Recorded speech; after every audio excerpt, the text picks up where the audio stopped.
No, man, but you got to keep going. What am I going to do, quit? That's not an option. You got to keep on keeping on. Life's a garden, dig it? You make it work for you. You never give up, man. That's my philosophy. Hey, gardeners. Hope you're all having a great week out in your garden. As you can see here, we've got all of our pear blossoms are starting to bloom here on our container pear tree. Not only that, all of our spring tulips are blooming. Everything's looking wonderful. The weather's warming up. We're doing tons and tons of gardening. How exciting can that be? All right, everybody, let's get growing.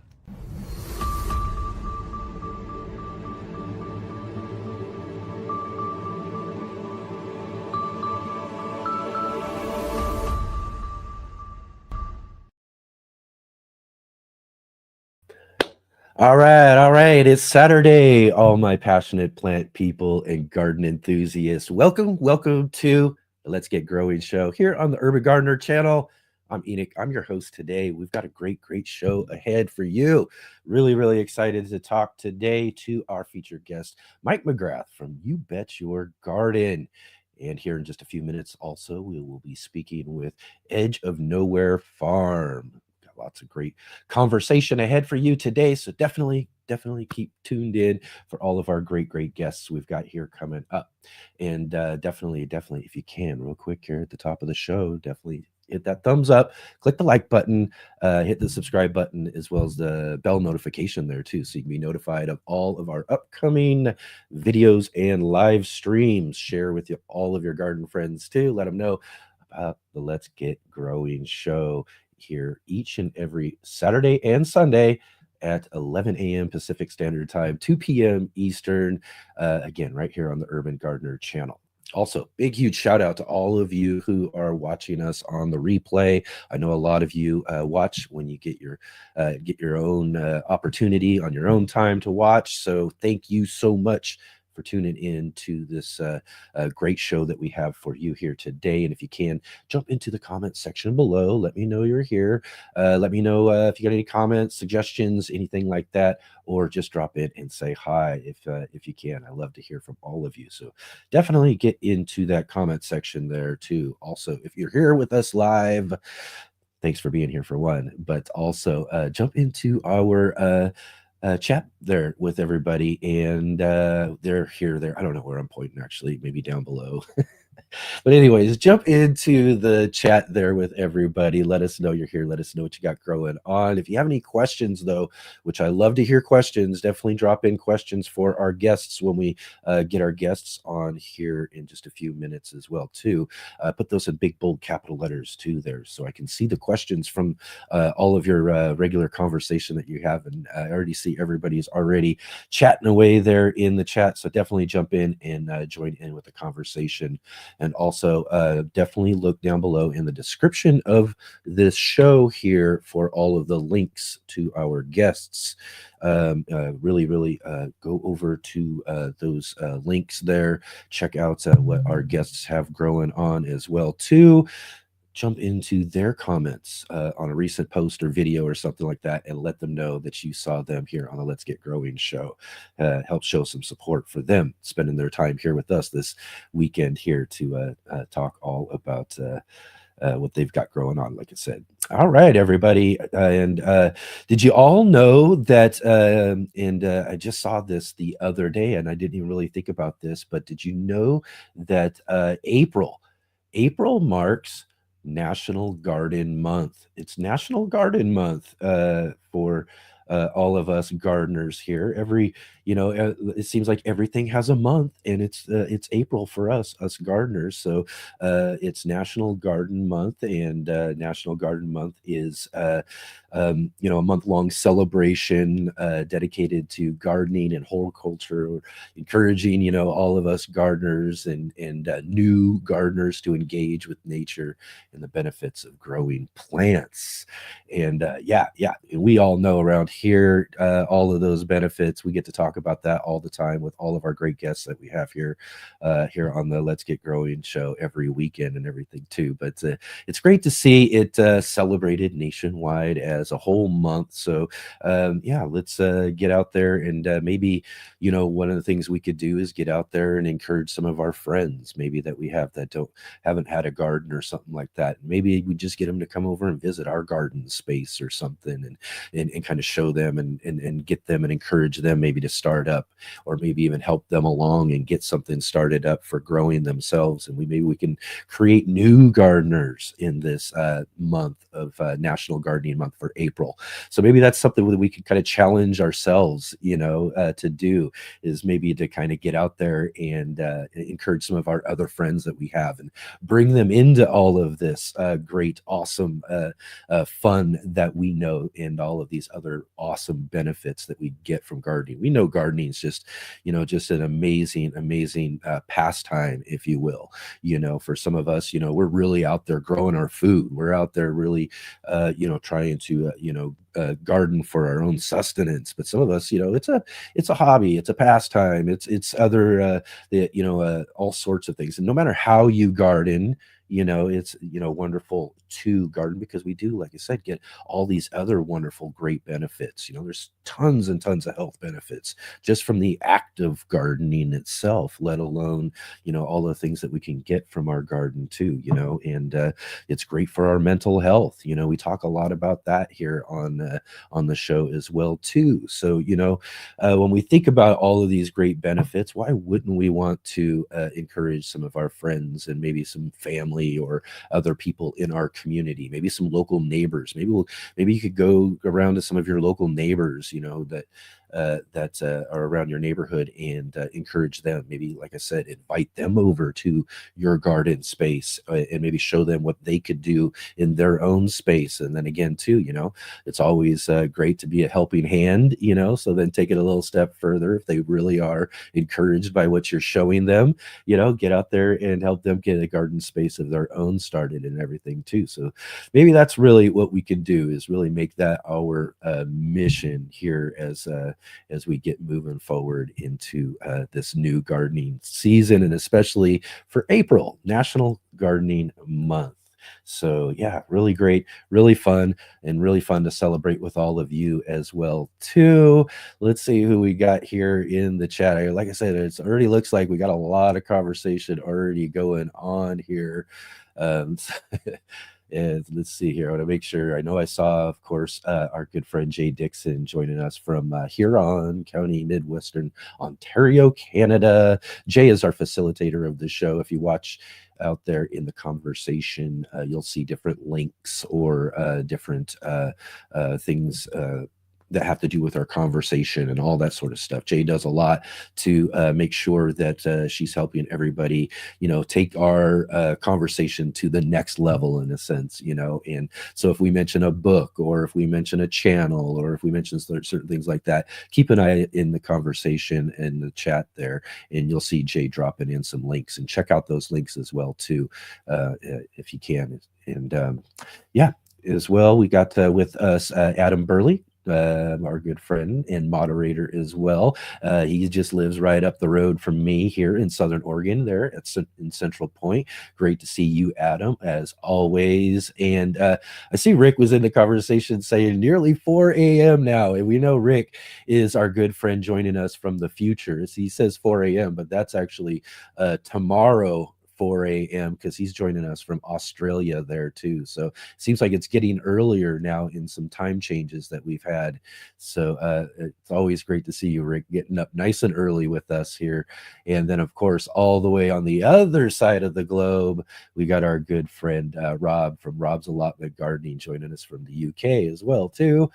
See, we got Mobius in there, Anna Jones saying hello. Leslie in early as well too, saying hello to everybody. See, we got Dusty Flats in there. Lots and lots of folks joining with us here in the conversation going there. But yeah, really great to have you all here. Thank you so much for joining with us as well. Like I said, it's great to see all of you here. And yeah, like I said, I'm just kind of trying to flip through here. and see. Hopefully, I can catch. Make sure I don't miss. I mean, I don't like. I mean, I know we're gonna miss people when it comes down to it ultimately, but I don't want to. Oh, we see. Oh, look at that. There we go. I see Charles, our sponsor there at Ivy Organics, in the conversation as well too. Good to see you, Charles. Great to have you here in the Ivy Organic family, joining with us right now. Awesome, awesome. Edge of Nowhere hanging out in the background right now. We'll be having them on in just a couple of minutes here. Thanks for joining with us. Thanks for dropping in the conversation there. Right on, right on. Let's see here. And I see we got Jersey Girl in there as well. Big Will Dog in the soil. Awesome to see you, Will. Thanks for joining with us. Excellent, excellent. All right, everybody. And like I said, we've got a great show ahead for you all today. We've got Edge of Nowhere joining with us here. I see Serena in the conversation as well. And oh, Sam saying here, listening in. Always to have you any way we can. That's thanks, Sam, for taking your time to be with us today. And Rick says coffee and chocolate donuts. All right, yeah, nice and early. Good way to get the day started, right? some coffee, and some let's get growing. Yep, awesome. Right on, everybody. So we're gonna get moving along right here today. We've got a great show for you. Like I said, here in just a moment, we'll get and meet up with our first guest of the day.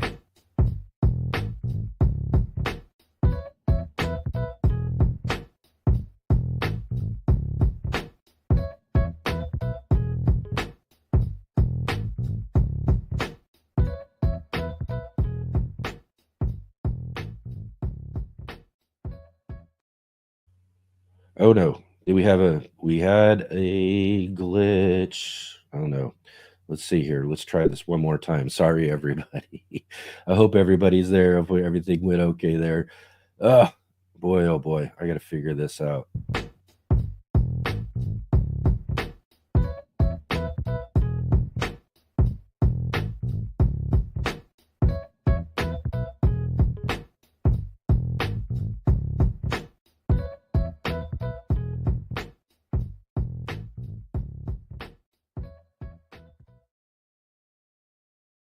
Hi, my name is Charles Malky, biologist and plant expert with Ivy Organics, where we grow cool plants, and author, Saving the World with the Home Garden. Ivy Organic 3-in-1 Plant Guard has 7 natural oils that protect your plants, not just from the summer heat as well as winter cold, but also protects your plants from damaging insects and rodents.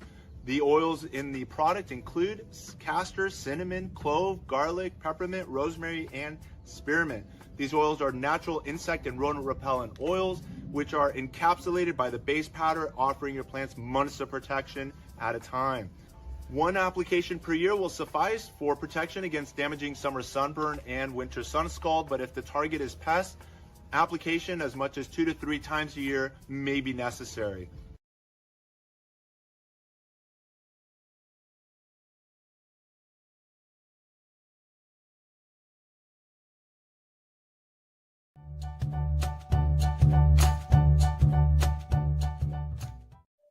Hi everyone, this is Sarah from Sarah's Seed Shop, here with this week's trivia question. What is the most widely cultivated legume in the world? A. Pea, B. Lentil, C. Soybean, or D. Pinto bean? We'll be back with the answer a little later in the show.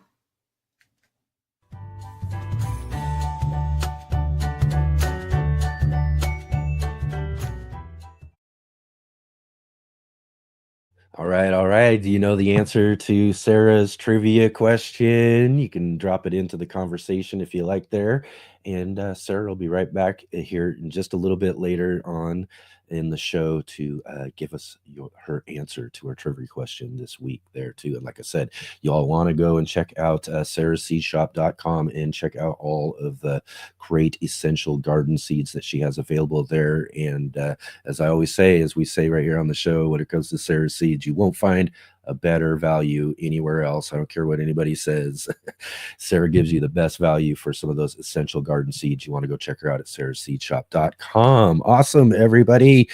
Also, too, if you didn't get a chance to check out last week's show, did you all get a chance to see who we had on the show last week? We had such a wonderful conversation with Reish Gala.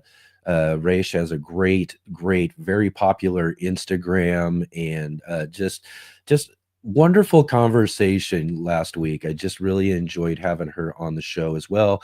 We also got to meet Paul from Guten Gardening, joined with us as well too for our Are You Following Me segment too. So it was great to meet up with both of them. We had some really great conversations with them on the show this last Saturday's show.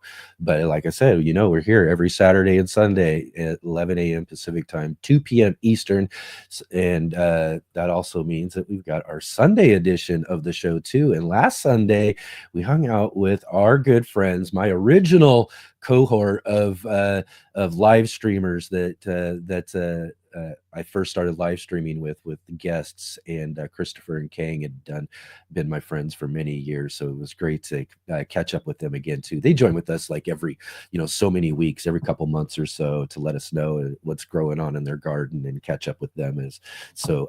Really great to talk with them last Sunday for our Sunday roundtable last week. So if you didn't get a chance to go check out those shows, definitely go back and check out those shows and those conversations as well too. Really fun to hang out with those guys every time I get a chance to talk with them. We always talk about so much great gardening stuff. Those guys are really knowledgeable about a lot of stuff, especially like indoor hydroponic, doing those sort of types of things. I learned so much from Kang over the years, and I still, like I was talking about with them last week too, I still utilize several different strategies and things that I do for my gardening. I talk about a few of them in our pepper video series that we're doing this year, and when I'm growing my peppers, and some of the indoor strategies that I do with the peppers before they go outdoors. I learned a lot of that from Kang Starr years ago, so it's always great to catch up with him and learn just a little bit more every time we get a chance to have them on the show. So all right, everybody, it's time to get moving along. It's that time in the show where we find out who we're following this week. Are you following me? Are you following me, dude?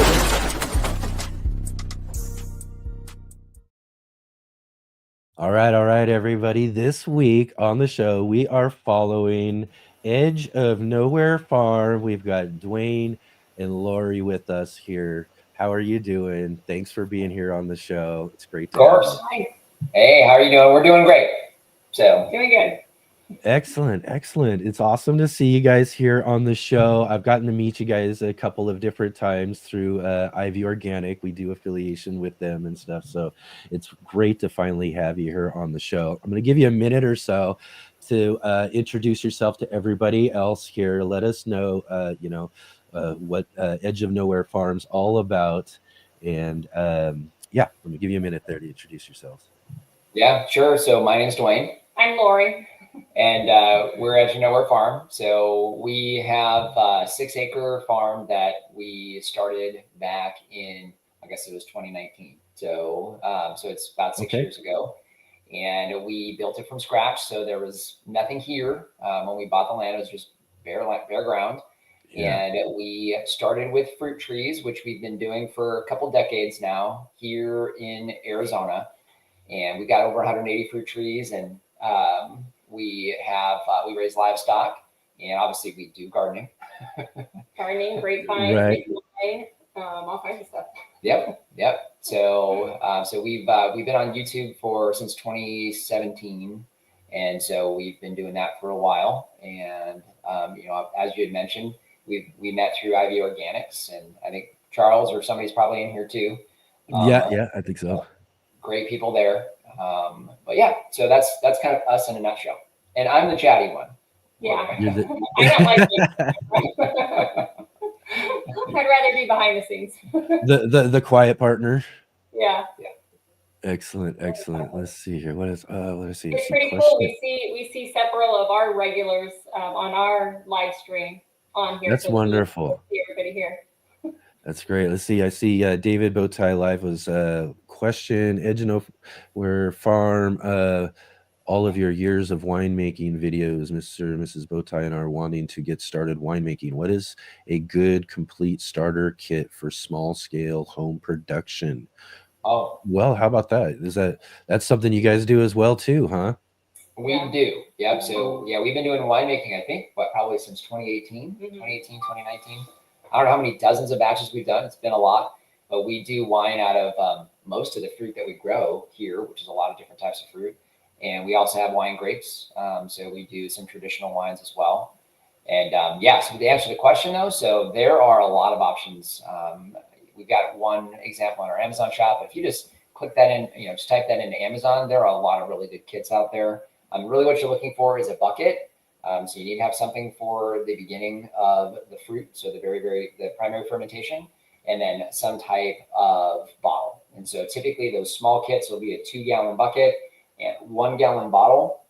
And the bottle is what you use as your secondary. And that's kind of where the wine sits for a few months to kind of finish up and then bottle it. So usually those kits do a really good job of getting you through your first batch of wine. At least enough to get you started, get you going, and then move on to some of maybe the more advanced stuff from there, right? Exactly. Yep, exactly. And then it'll grow into, I don't know, we do a few hundred bottles a year. So Oh wow. Yeah, yeah, so that's quite a bit. it's a bit. So be careful. If you do, Yeah. you'll start out with a starter kit, and then you're just going to have it. It's going to take up a closet and then a room. It's Yeah. I think it's with like a lot of stuff. It's one of the things we talk about with gardening too, is you get started with gardening and it's a similar thing, right? It's once you get that garden bug, and then it's boom, I want to grow everything. I want all of this and all of that. And I'm sure it's the same with a lot of other types of Same pastime. with fruit trees. Mm-hmm. You put your first fruit tree and you get fruit and you're like, oh, what else can I plant? Exactly. That's how you Right. end up with almost 200 of them. Right, exactly. That's great. So yeah, that's kind of fun. So that's something you've been doing there. What you kind of described a bit about your farm there. Let's kind of go back a little bit. How, when did this kind of whole thing kind of get started for you guys? What was that idea? What was it that kind of prompted you to move and get a farm and do all of this, you know? Sure. So I think we've shared this a few times, but I suppose I was probably the driver. Well, I was the main driver. But when I was growing up in Los Angeles, we had 4 fruit trees in our backyard, and so I remember coming home in June and having a Santa Rosa plum. And Southern California weather is perfect for Santa Rosa plums. So, but having one of those and literally just you bite into it and it just explodes with juice, and I would do that for several weeks in June. I remember coming home from school and just immediately going to the backyard and eating those plums off the tree. I know we had some apricots, a peach tree, and a nectarine tree. Then I had my grandfather, we would go and visit every year, and he was in Southern Oregon, and he had 5 acres and a massive garden, in-ground garden, a couple of fruit trees. But Southern Oregon, huh? Yeah, that's where I'm at. Oh, perfect. So yeah, so he's in Grand Spots. Okay, So, I'm a little south down in the Medford Rogue Valley. Sure, I got family in Medford right now. So perfect. Yeah, awesome. So yeah, so you already know. So God's country up there, and yes, he was impactful in my life, and so it kind of started there, and then you get a few health challenges as you get older, and you want to make sure you're staying as healthy as you can. And I've always been into supplementation and just staying healthy. And so I think it was we planted our first fruit tree at a house in the city. It was a lemon tree that we treated horribly and tried to kill it. And unfortunately, we're unsuccessful at killing it. And I remember after a few years, it was giving us hundreds of lemons and, giving them away and, storing them in the freezer. So I think it was about 2010. I was working for a supplement company, and I had one of our customers come in, and he brought in a bag of apples, and I asked him, where he got the apples. They looked like they were fresh off a tree. He said they were. And he said it was in his backyard in Paradise Valley, which is the middle of Phoenix. And I was dumbstruck. I had no idea that you could grow anything but citrus in Arizona. And so from there, it took off. We put 13 fruit trees in the ground in that little lot in the city. And we ran out of space pretty fast. And our son was graduating high school. And we decided we would go ahead and move out of the city because, the city lot wasn't enough. So we bought an acre about 3 miles from where we're at now and planted over 100 fruit trees there on that acre. And then, of course, ran out of space. That's wonderful. I think the biggest thing is that we started, wanting to be more self-sustained and growing our own food. And it just kind of started where we started a YouTube channel just to honor Dwayne's dad, my father-in-law, and it just got to the point where people are like, well, can I buy that? Can I buy that? And so it kind of built on that. We're like, okay, well, we can raise more, we can, grow more, we can, just kind of escalate it from there. Yeah. It's kind of interesting how that kind of works though, too, is that, you take some project you were doing and having fun with, and then you take it on to YouTube, same case for me as well, too. It's just, I was doing some fun urban gardening projects and thought, okay, let's share this on YouTube. And the next thing you know, here I am, I got a gardening talk show, so you never know where things are going to start directing yourselves when you start sharing your projects with other people, right? Especially in such a big format like YouTube can be. All right, let's see here real quick here. I know we got some great questions coming in too, so I want to make sure we get to those as well too. Serena was asking about your name, Edge of Nowhere Farm, and how did it take to come up with the name of your farm and abbreviation? So that was pretty funny. So for those of us here in Phoenix, you probably know Greg Peterson. So Craig's been on the show a few times. Yeah, he's a good friend. Very good. So he's a great guy. And I remember the first time we bought trees from him. This is a long time ago, probably was 10 years ago, even longer. And he was talking to us about our property, or I was talking about the property. And he asked if we had named it. I said, no, didn't cross my mind to do that. And so he said, well, you're going to have a farm, so you might as well come up with a name.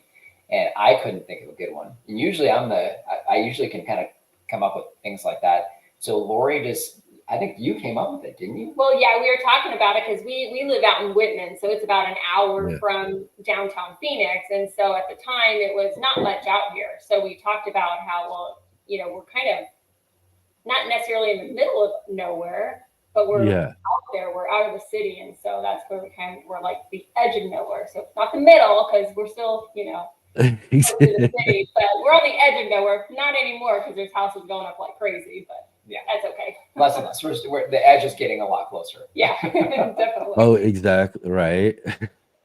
Isn't that the case? All right, let's see. And everybody really liked talking about the wine stuff here too. Let's see here. Mobius was asking what type of winemaking yeast, right? To start with, keep in freezer. Yeah, so we don't do anything with it as far as keeping it in the freezer. So they are shelf stable. So we prefer the Red Star varieties of yeast. We've had very good success with that. We've used Lavalin yeast. We used those last year and we weren't as successful with those. So I think it's probably a matter of how warm our home is when we're doing all of our fermenting. So our winemaking starts when our AC kicks on. And then we know we're dealing with, about high 70s, 78 to 80 degrees. And that's, I think, ideal for those types of yeast. And so we've got a few different varieties that we've used in the past, but that type of yeast is typically the one that we go for. And again, it's shelf stable, so you don't need to keep it in the freezer. We've had yeast, 2 or 3 years old and still had it viable. So it's a good option. Yeah, just little packets. So. Okay, excellent. And David, was that Edge of Nowhere? When are we going to see all those beautiful new baby goats? Tell us a story, he says. So I think this is a gardening channel. Right, I know. We're talking about goats and winemaking and all of that. It's wonderful. We just That's all had, right. We're here. yeah. We're here to talk about whatever I guess comes up, and if that's what they want to talk about, let's do it. Right? Well, I will say, garden it's back to gardening. Goats make Yeah. a fantastic garden fertilizer. Oh yeah, right. Yep.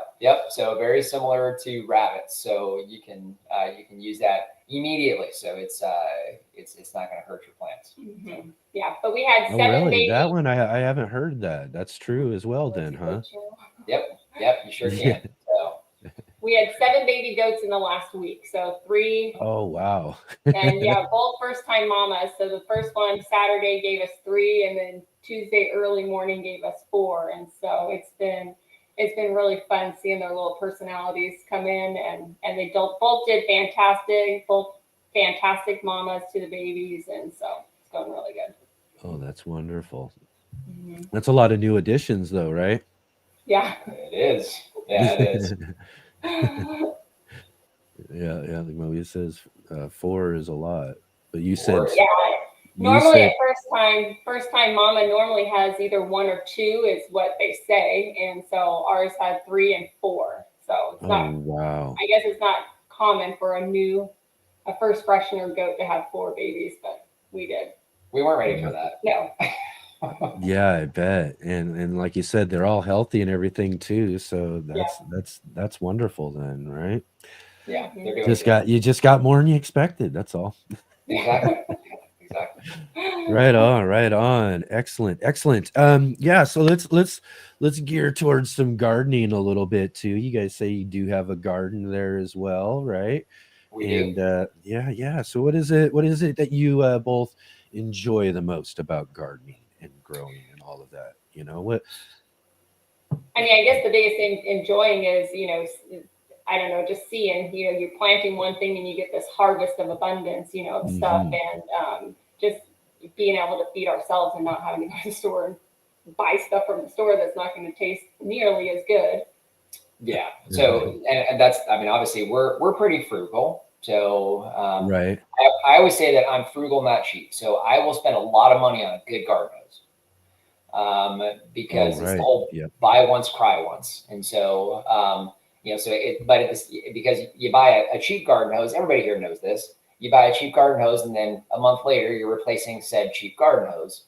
And then 2 months later, you're replacing the replacement of said cheap garden hose. And all of a sudden, you bought 5 or 6 garden hoses, and you could have just bought that one for $60 or $70. I know this. Yep. Right? We've all done it. I know this. Yep. But yeah, so I've done that. Saving some money, we all have. And so, but saving money, obviously, that's one thing. I think you're right. So one of the things that we always tell everybody, we usually have a couple times a year, we'll do a tour. We'll have a few hundred people here. And there's always a lot of questions about fruit trees. Most people know us about our fruit trees. Yeah. And we always end in the garden beds. We've got 12 raised beds. We do some other in-ground gardening as well. But we've got 12 raised beds. And depending on the time of year, of course, we have a spring garden now, and then we have a fall garden in the fall. Yeah. And so it always looks a little bit different. You skip summer there, right? Just not even worth it, right? Well, Tapari beans. Tapari beans blast right. So do cow beans. Okay. Both those blast right through the summer like nobody's business. And then we've done there's sweet potatoes usually. Sweet potatoes muscle through there as well. Yeah, that's true. So there are a few, but for the most part, it all looks a little rough in the summertime. But yeah, so we do the things that we grow. I think that's the one thing you had mentioned is that, you plant one thing and then you plant another. And so, my first garden beds, 20 years ago, they had everything in there. So, everything I could find at the store or seed that I could buy was going in the ground. And so it didn't matter what it was. And so we still do that on occasion today. And so we'll plant something, not even knowing whether we like it or not, as opposed to focusing on the things that, number one, we're able to grow here in Arizona, so that do well in our environment, and something that we will eat, or something that we can sell, because obviously we're a farm. And so, those are kind of our main criteria. And then I would say the last thing would be, it needs to be easy, right? It needs to be easy to grow, because if we just don't have the bandwidth to spend a lot of time in the garden. And so, we're not going to be in there, every other day, hours and hours a day. Yeah, we can't. Yeah. So the things that we grow here are easy and they do well here. So, and of course, it's something that we'll eat. So that's kind of what we do. And we still plant things sometimes we don't like. Like we grew okra a couple years ago, and it grows really good here, especially in the summertime. I mean, you can plant that stuff in June, July, and it's like, yeah, let me do this. Unfortunately, we are not fans of okra. Yeah. Oh, I know that too. And again, too, it is kind of almost about the fact that that they grow really well. I'll grow some okra. I'll have a bit of it here for different things. I'm not that big of a fan ultimately, but mine is eggplant. Like eggplants grow so awesome. They're beautiful plants. I almost grow them for like an ornamental factor in the garden, because they just look awesome. Their flowers are awesome. Of course, you can get all these different cool fruits and everything. But then I just grow them and then I give them away to all my friends and people I know who like eggplant. So I just get the opportunity to grow it because it's so cool in a sense. Or like you said too, grows really well. So, if it grows well too, then so is that a similar thing? Do you guys just give away your okra or sell it at your farm stand or something? So we feed it to our pigs. Oh, there you go. Food even. Exactly. We have a lot of animals, so nothing goes to waste here. It either gets composted if none of the animals are able to eat it, or one of the animals gets it. Yeah. So one way or another, we don't have waste. So because even all the animals I mentioned earlier about the goats, so the goat manure goes on to one of our pastures predominantly, and the pastures feed our chickens, and then of course chickens eat the pasture. The chickens have manure as well, and then eventually that manure goes into either our garden beds, likely if it's chicken manure, or it gets it turns into a fertilizer around our fruit trees. So so it's we definitely have that circle of life going on here. Yeah, I love that. I remember learning about that years ago. I think I was watching like Justin Rhodes, I think was one who was showing me, or I was seeing some video of him with someone else who was doing this on their farm or something. And I thought that was just so interesting how you can just really, one thing does one thing for another thing, and it just kind of works its way into this like perfect circle for, doing that stuff. And the chickens eating from the manure, getting the bug larva and all of that. It's just, how perfect do things work out like that? That's great. Let's see here. Michael is asking me a question actually here. When did you, for the first time, hear about eons? I think I was mentioning this earlier. Is I met you guys through our sponsor, IV Organic, and got to learn about you and your channel through them. So awesome, excellent. Let's see here. Again, too, before we get moving on today, I want to ask you a couple more questions here about your garden.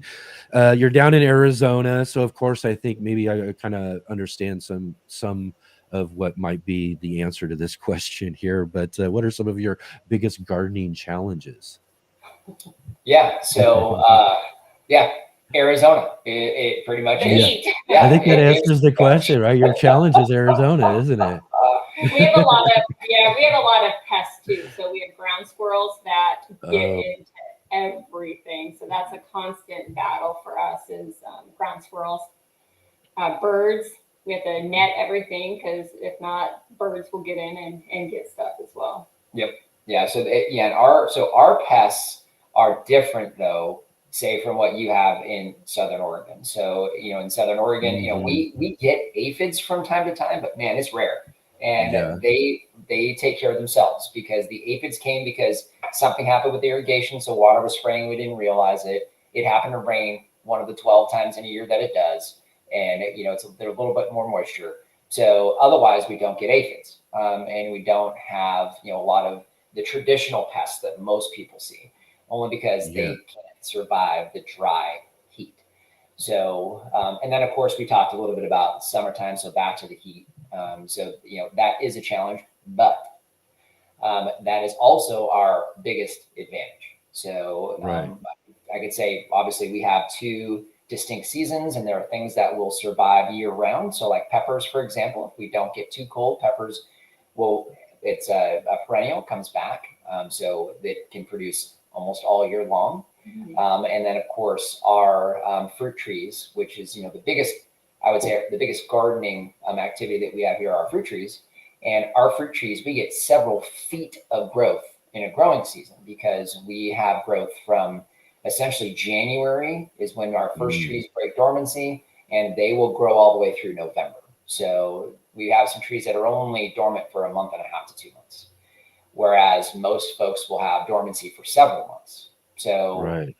And they slow down a little bit in the middle of summer, June, July, they'll slow down a little bit, not grow too much, but then they come back in the fall. So our biggest challenges can also be your biggest advantage. And so what we do is we kind of gear everything so that our biggest challenge can actually be that advantage. So, heavy mulch around the fruit trees. We always have our beds mulched, our garden beds, if they're not growing something.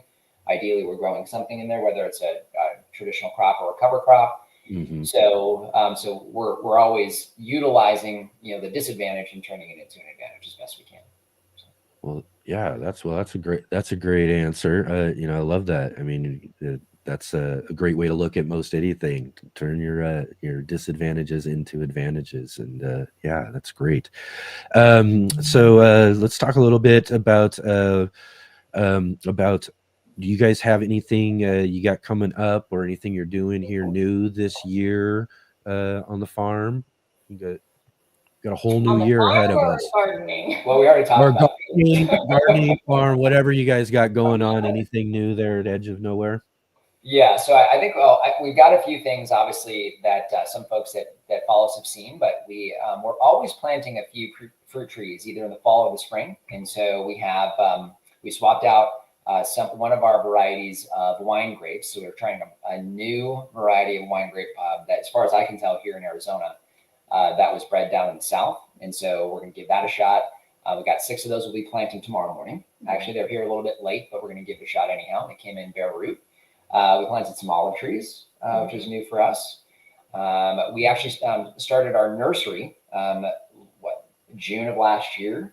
So we have our first round of fruit trees that we're selling this year. So that started here over the last couple of weeks. And those were all propagated from cuttings here on the farm. So we did that. We've got the other big thing is really, it's mainly livestock. So we have 6 acres. We've been utilizing about 2.5 to 3 acres up until this year. We use a lot of wood chip mulch. And so we've had this massive wood chip mulch pile. And so we're moving a bit of that, and we put in a new pole barn. So all of our larger livestock can be back there. And we talked about that circle of life. So we're going to utilize the back of that farm to do some dry pasture. So some dry desert pasture, which is, we don't have enough time to explain that here, but but that's a great reason. That's a great reason to get down below in those links here. If you haven't, or you haven't had a chance to check out Edge of Nowhere Farm, you want to go and check it out so you can learn about all of this awesome stuff there that you guys have growing on. I see David did throw one last question in real quick. I'll drop this in here. He says, how many trees do you really have now? I'm picturing it as way more than 180. I have no idea. You haven't taken an inventory recently then, right? Yeah, we have Excel files for everything. So we will get that count and check with us next week on our live stream. Yeah, that's probably perfect. A good idea. Yeah. There you go. Get out, go do a count for sure. Yeah, you got it. So let's see. And Michael was saying you have to meet up personally and make a video. I think that was from his question about asking me when I first got to know you. But yeah, I mean, you got family here in Southern Oregon. Next time you're ever around in Southern Oregon, you give me a call. We'll meet up. We'll hang out. We'll make a video. I'm always up for that sort of stuff. So that sounds like a good deal to me. I agree. Yeah, and we have family. We've got family and some friends that just moved to Medford. So the reality is we have several reasons to go to Medford. Perfect. Like I said, yeah, give me a call, send me a message anytime. I'll meet up with you for sure. But yeah, again, thank you guys so much for hanging out. It's so wonderful to finally get to meet you here in person versus the whole crowd we're involved with when we're at those meetings together and stuff. So it's awesome to have you on this show. And again, we'll have to find a reason coming up in the future to have you back on the show as well too sometime too. We'd love to do it. Yeah, thank you for giving us a few minutes to talk to you and your crew. Appreciate that. Thanks, Enoch. Absolutely. Yeah, it's just wonderful to have you. Wonderful to hear all about what you have growing on there on Edge of Nowhere Farm. And like I said, everybody, check out the link down below in the description there. Go check them out. Go, like I said, too, go leave them a message. Let them know you saw them here on the Let's Get Growing show. And again, thank you so much for spending your time with us. And we'll see you hopefully soon. Thanks, Enoch. Thanks, guys. Bye, everyone. Bye. Hey gardeners, thanks for tuning in to our show today. We'll be right back at it here in just a moment. I just wanted to take a second here to highlight our regular videos and features here on the Urban Gardener channel. Our weekly garden journals,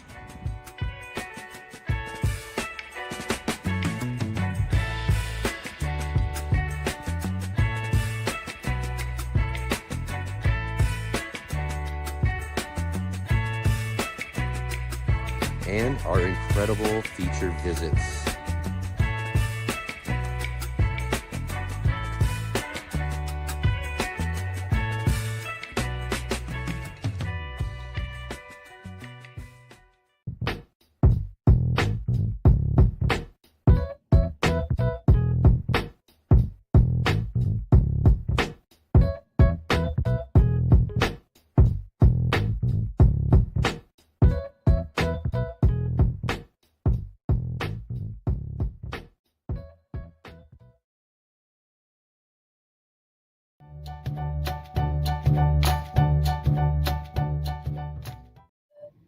The answer to this week's trivia question is C.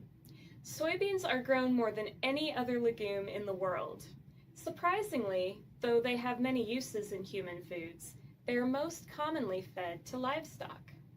Thanks for watching. Head over to Sarah's Seed Shop where you can find garden seeds at unbeatable prices. Enjoy the rest of the show and have a great day.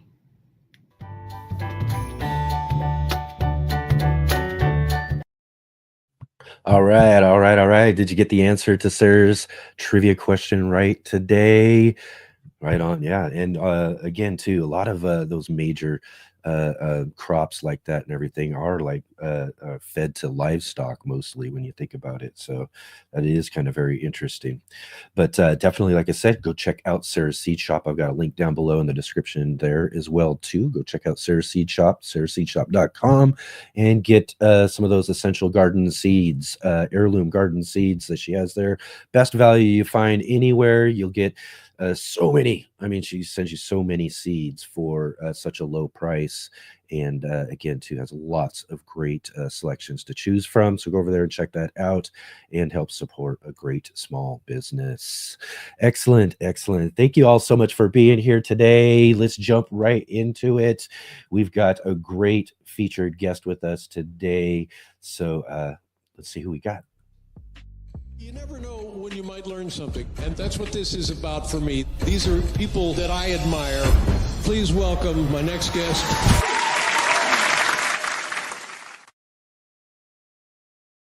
All right. So let's welcome to the show our featured guest today. We've got joining with us Mike McGrath from You Bet Your Garden. Great to have you with us today, Mike. Thanks for joining us. Pleasure to be here in my swamp of an office. I'm It sorry looks like I don't mine. have a whole bunch No, of plants behind me like you. And how do I turn my brightness down? I look like a zombie here. I don't know. Maybe it's maybe the camera's compensating for the lamp in the background or something. I'm not sure. I don't know. I think you look Everything all right. about We'll my be fine. life is a compensation for something. That's wonderful. That's so awesome. I mean, Gardening actually is a compensation for my inability to work hard. So, Oh, right. There you go. I love it. But then don't you find yourself just working hard in the garden? It comes around one way or another, right? My whole philosophy is you work hard when you get started. Right. And then you live off of that. If you do it right, you make compost, you build raised beds. It's like daffodils. you put them in the ground once, right? Right. And they come back every year, and they're big and they're bright at like the gloomiest time of the year, and you Yeah. look like a genius. And you've been inside clipping coupons. Yes, it's great. I love it. I mean, again, too, it just got done with them pretty much outside here, and I was showing at the beginning of the show a little clip. We've got all of our now spring tulips are out. Everything's looking just beautiful and colorful now. So, I mean, again, always a wonderful time of year when you see all of them early flowers breaking Oh, through all of this crazy weather for us, right? spring bulbs, especially the so-called minor bulbs, which I think they call special bulbs now because somebody told them it was a terrible name. They're nature's Prozac. They're rescuing us from the month Yes. of February and March. That's great. Oh my my. goodness. Well, People it are is great. is everybody out there seeing these wonderful messages coming Yeah, through yeah. at the same time? I mean, Yeah, you it's shouldn't great. show me two things at once. If I sight They a start bright, distracting shiny you, huh? object somewhere in my office, I may be gone. Right on, right on. Yeah, excellent, excellent. But here, real quick, just in case folks don't know you here in the audience and all of that, Well, let's give then you a they should minute just here go to. away. They should just hang up, I go knew we were gonna have outside, so much fun with you get when a we got here. life, hitchhike to Haight-Ashbury. No, wait, that was 50 years ago. Yeah, that was a while ago. It's still nice down there, though. It's still nice down there. But yeah, let everybody know about Mike McGrath, You Bet Your Garden, and all of that. You've been around for a while doing this, a great radio personality and everything. And I knew it was going to be fun to have you here on the show. But yeah, let everybody know a little bit about yourself. You've been around for a while as a euphemism for, oh my God, you're old. It's great. I love it. When I started out doing this, I think about this more and more these days. I was alone. I was Wolverine roving the woods. I didn't have any other X-Men. And now, everybody's doing it. So either I can take credit or I can say I was kind of close to first, because in gardening, it's really hard to figure out who started something. But That's yeah, right. it's been a while. I was editor of Organic Gardening magazine from 1990 through 1997. I grew up in Philly and work and live in the Lehigh Valley now, which isn't that far. So for 5 years, we were major exhibitors, the magazine, at the Philadelphia Flower Show. And we won 5 consecutive bests of show for our major exhibits, which was so important to me because at the time, organic gardening, if you don't mind bug holes in your lettuce and peppers that die on the vine and you're doing it to feel good, organic gardening is for you. Well, if organic gardening were like that, I would have quit the second year. For real, right? Yeah, I gave it a shot and it rewarded me. During that time, one of my best media things that happened to me is I wound up being a regular on the Saturday morning Today Show on NBC for 5 years, once a month.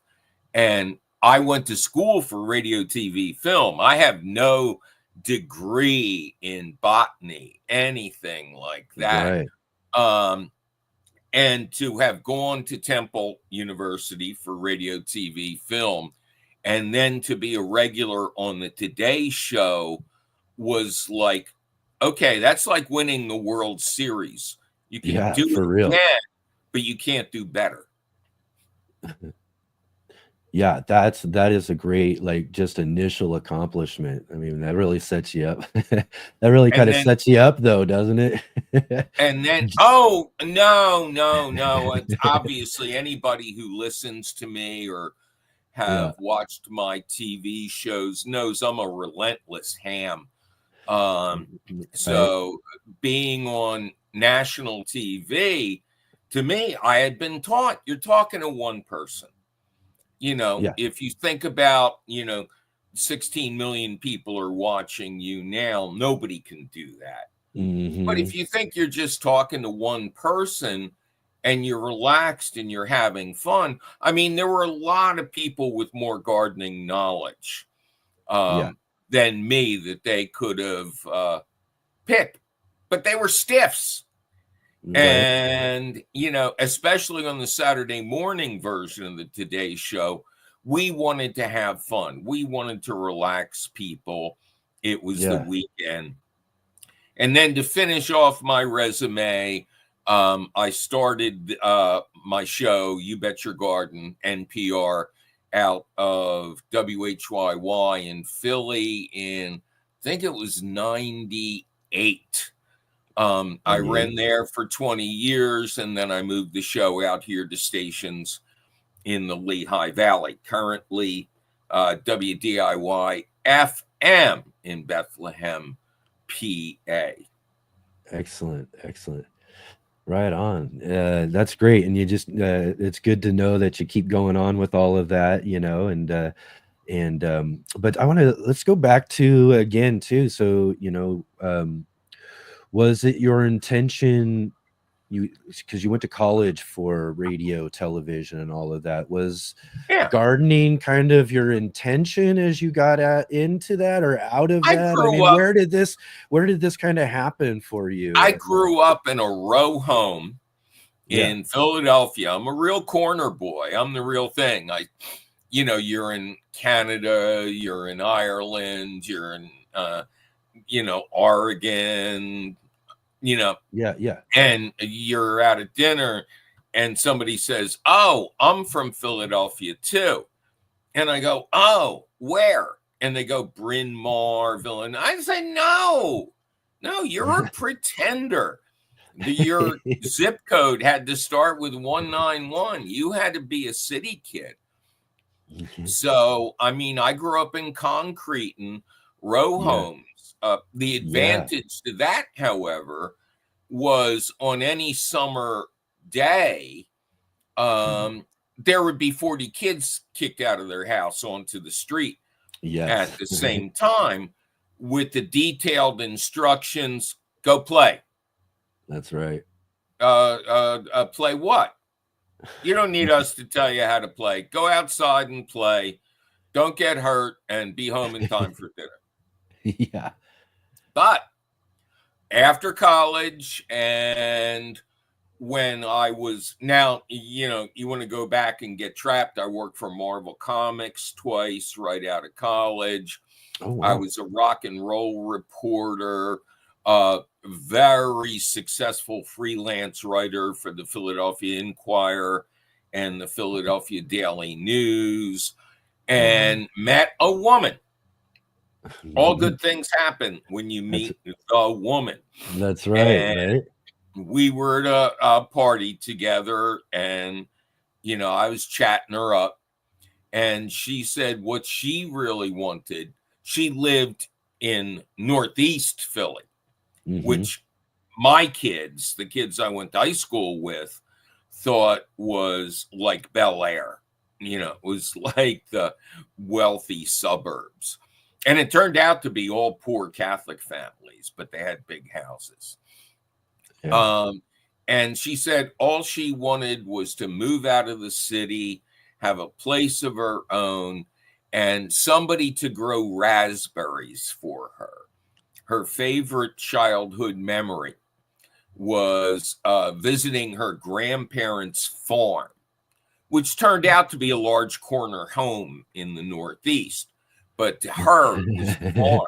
Yeah. And she would be sent outside with one of those little tin buckets and to pick raspberries, and she'd come back with an empty bucket stained red head to toe. And I would have done anything. I mean, I was totally floored, totally taken. I went, I can do that. I can grow you raspberries. Oh, okay.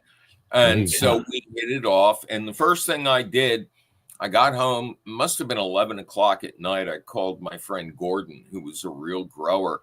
And I said, Gordon, I just met this woman. I promised I'd grow her raspberries. And he laughs and he says, you are so lucky that raspberries grow themselves. You know, I'll give you some starter canes and you'll be off to the races. And, you know, I've been living the good life ever since. Oh, that's great. So it started with raspberries were one of the first things for me that I kind of got into when I moved into my new place as well. But so raspberries were kind of how I got started with it for you, huh? All this gardening, huh?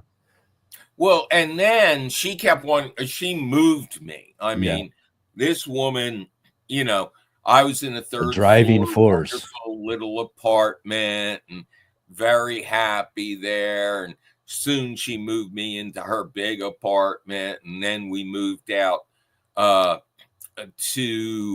a place on the Delaware, Bristol, PA. And it was a mansion. It was a castle that the people who run the Wistar Institute, who do a lot of vaccine work, that's where they had landed in America at the turn of the century. And it's I'm getting distracted reading the notes. Oh yeah. I can barely do one thing at once. I know, right? Messing with you, huh? The landlord had put a place in for his two young sons to grow up and not bother him and not be around.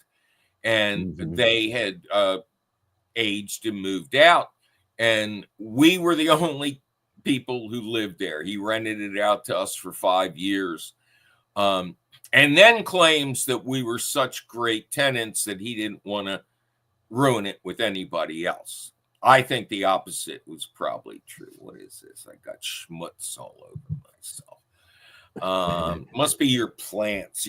I'm getting dirty from all those all these leaves and all this plant. And Kathy, my wife to be, we lied and said we were married already, but you know, half of my life has been a lie. The rest has been an exaggeration. Said, you know, but we, you know, my husband needs to grow a garden. And so he gave us he had this huge expanse of lawn that was not used for anything. And he gave me 1,000 square feet and said, okay, you can do this. And I'll have, you know, my lawn guys, you know, pull all the grass up, roll it up, put it someplace else. But I get fresh tomatoes and sweet corn every summer. Yeah, what a trade. And I said, great. And it was full sun. That was my most full sun garden. I didn't know what I was doing. The plants felt sorry for me. So I had nothing but success. I think that there's a God of gardening who ensures that you do it great the first year, because you'll spend the rest of your life trying to recreate those glory days and wondering it's got to come again. It couldn't have been a fluke. That's right. Chasing that first those first successes for the rest of our lives, for sure. And also, if you don't have some sort of success, if you don't enjoy gardening, you're not going to do it the second year. Yeah. That's one of our biggest, you know. Oh, yeah. Oh, I should have had you on last weekend. Last weekend was opening day weekend. I had my jerseys on. I'm a Seattle fan. So I had tickets to see a ball game in Seattle when I was traveling, but that was for my 3 days before my game was scheduled, the roof collapsed and the panels started falling out. Oh, from the Kingdom? Yeah. Oh, wow. So I Yeah. never got to see a game. Whenever I would travel in the summer, I would try to see a major, because baseball is the same as gardening. Oh, I talked They all about follow that the last same week too. rhythm. Yep. They follow the same season. You know, in January and February, you're picking your players. And then in February and March, you're spring training. You're seeing what's doing good and what isn't. And then April comes and you want to put everything out and it's too cold. And, you know, people who don't believe that you have to wait until the nights are reliably in the 50s to put out your tropical plants, which is almost everything we grow in a vegetable garden. They are loved by garden centers because they get to sell them the same plants twice. Yeah. And again, I love the huge baseball fan myself too. And I'll always say too, and I used to go to tons and tons of games in Seattle when I lived in the Seattle area all the time. And because I was somewhat of a semi-season ticket holder. I mean, I go to 20, 25 games a year at least. And it was always the Philly fans who traveled the best. Oh, yeah. No, we take over. The Philly fans who traveled the best. Yeah. That stadium belongs to us while we're here. We'll give it back to you when the series is over. Oh my gosh, it's so much fun when you get to, like, I'd hang out with a lot of the fans from Philly who would travel over, you know, like having your hot dog or whatever before the game or something, and you're outside the stadium and everything. And they were always, I guess, not only traveled the best, but they were also like the funnest to kind of just banter with in a way when it came to just being fans of baseball. Philly is a sports town, man. Yeah.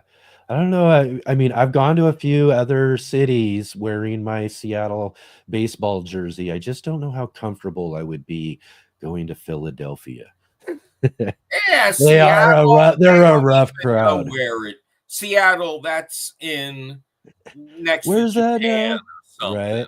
Exactly. Now, if you went to a Phillies game wearing a Yankees jersey, they should have the machines outside that they used to have in the airports where you pump quarters into it and get a life insurance policy. You know, kind of betting you're going to die. I say this too because I wore my Seattle Mariners jersey to Yankee Stadium, old Yankee Stadium back in the early thousands, and it was a rough time because I was brave, and I not only wore my jersey, but I also got bleacher seats. So I went out to the bleachers to hang out and everything, and it was kind of rough. It was fun, but it was rough, you know. You want rough bleachers? You go to Chicago.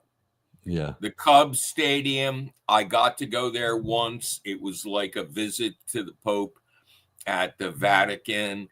It was just everything you could imagine. It was baseball.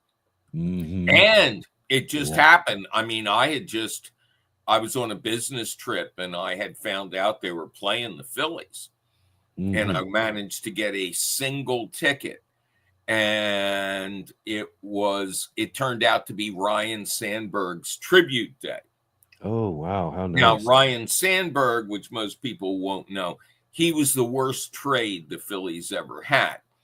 Obviously, a Hall of Famer. We got rid of him after 6 months. So it was great to be there and see the Phillies beat the Cubbies. Now, I was right under Harry Carey. I was right under the announcing booth. And if he had fallen as he was leaning out over the crowd singing, he would have hit me. But I was embraced by the crowd. When the Phillies started to win, they started cheering with me. It was just a beautiful place. Yeah. I'll tell you the one thing. One thing I'll You say want to talk about about gardening at all? You know? we will. We are going to. I'm gonna bring it back to that. I just want to say though, is like I love the again too when I was there at that trip and in the bleachers and everything. You mentioned Harry Carey, great announcer. Another thing I love about baseball are just these legendary announcers. In Seattle, we had Dave Niehaus, and he was just a legend as well too. And I could do a pretty good Dave Niehaus announcement of what they called the double in New York. And so, here I am, brave enough to stand out as they're gesturing to me in the from all over the place in the bleachers there. I stand up and I yell out the a Dave Niehaus rendition of Edgar Martinez's double in 1995, and they all loved that so much. I'll tell you what. Oh, But you are so geeky. yeah, it was so much fun. But again, I have fun with those who visit in Seattle as well too, and they have just as much fun with me when I'm there in their crowd as well. But yeah, again, too, love that baseball. And I talked about that last week. Baseball just coincides with gardening so well. I mean, it's just, for me, I spend a lot of time in my garden listening to these games and doing that sort of stuff. So I love how that works out. There's nothing better than gardening while you're watching the game on the radio. Yeah. And my favorite, like correlation with gardening and baseball though too is, and it kind of comes down to these chasing successes season after season in our garden, is the idea that a lot of things can go wrong in a season in gardening. We could be looking at a lot of things that happen, plants that didn't grow well and all that sort of stuff. And similar to baseball, the end of the season, there's only so many teams that get to make the playoffs or that sort of thing, and the rest of us, we just get to say there's always next year. And that's one thing I loved about baseball, is that there's always next season. We in Philly used to say that too much, so we're kind of enjoying the kind of seasons we have now. But when I think of gardening and failure, I always try to tell people that professional farmers, if they harvest 55% of their crop, they had a good year. They ended up in the black. So it's like, the guy missed the ball 2 out of 3 times. Right. So he'll be in the Hall of Fame. And if you have a bad day in the garden, slate is wiped clean. Next day is completely different. You don't take it back out with you. You just play that day. And if you're lucky and the planets align, same with gardening, especially where I live, you get to play into October. Yeah, exactly. Again, I love the baseball analogies with gardening we can do and all of that. It's just, again, two of my favorite things in the world. And again, they line right up perfectly. Sherry was mentioning here, got here late today. Is this the Mike McGee that was with organic gardening all those years? Guilty. Yeah, guilty. That's right. Let's talk about that a little bit too. Is that was one of the things, like when I went into college, I actually wanted to get into, and again, this was my how I think about things when it comes to a lot of stuff. I was late 90s wanting to get into the newspaper industry and magazine, magazines, I guess was kind of a part of that, but I was more like lined up with you never newspapers and stuff. You never thought about magazines. You thought about newspapers or radio or TV. Magazines were kind of this thing off to the side. But after my early glory days, like I said, at Marvel and rock and roll, I wrote freelance for the 2 major papers in Philadelphia, and it was such a great, I learned journalism there. I didn't learn it in school. I learned it on the spot thanks to some very gracious editors who should never have used me again, but foolishly did all the time. And organic gardening was somewhat of a fluke. we wanted to really move out to a different part of Pennsylvania. And I got a job at Rodale Press as a health writer. And so we moved to the Lehigh Valley. I was doing very well. I was editor-in-chief of my own newsletters very quickly. But organic gardening had gone just to the dogs. Except, no, I like dogs. It had gone to the cockroaches or something. And it wasn't about gardening anymore. It was trying to be a woman's magazine, cover everything, recycling and environmental. One cover was Save the Whales. And I'm going, well, that's fine, but where's the tomatoes? And then the next cover, they had decided to go local for the entire issue. And this was gardening in the desert Southwest. And I am not exaggerating. The cover was an expansive sand with a bleached cattle skull in the middle. Oh, geez. So, yeah, and that kind of mirrored the contents. Yeah. So they did get rid of that editor. They were floating around. And I essentially demanded the job. I said, this is mine. I'm going to go in the office. I'm going to sit there. I'm going to put out the magazine. Seen enough. You'd seen enough, and you were ready to do something about it. Oh, yeah. We can do this your way or my way, but my way is going to be much less painful for you. And everybody thought of me as a health writer. Yeah. And the part about that correlated to me, first of all, I had been a gardener at that point for like 10 years. So I knew enough to get into trouble. Yeah. But I was also an excellent researcher. I could read studies. I could read between the lines. Other writers would stop at the abstract, which is just the thing in the front that condenses everything. No, I would not only go into the main article, I would run the numbers separately to see what they were hiding. And I did that with agricultural research when I got to OG. And it finally came down to, they were terrified. They were terrified that, I would come in somehow loud and brash and chase everybody away. I don't know how they got that idea. But luckily it was the middle of summer. And the president of the company, where I had been working for like 7 years already, said, let me see your resume. And I said, resume, Bob? Here, this is my resume. Here, I've been here for 7 years. Haven't you noticed me?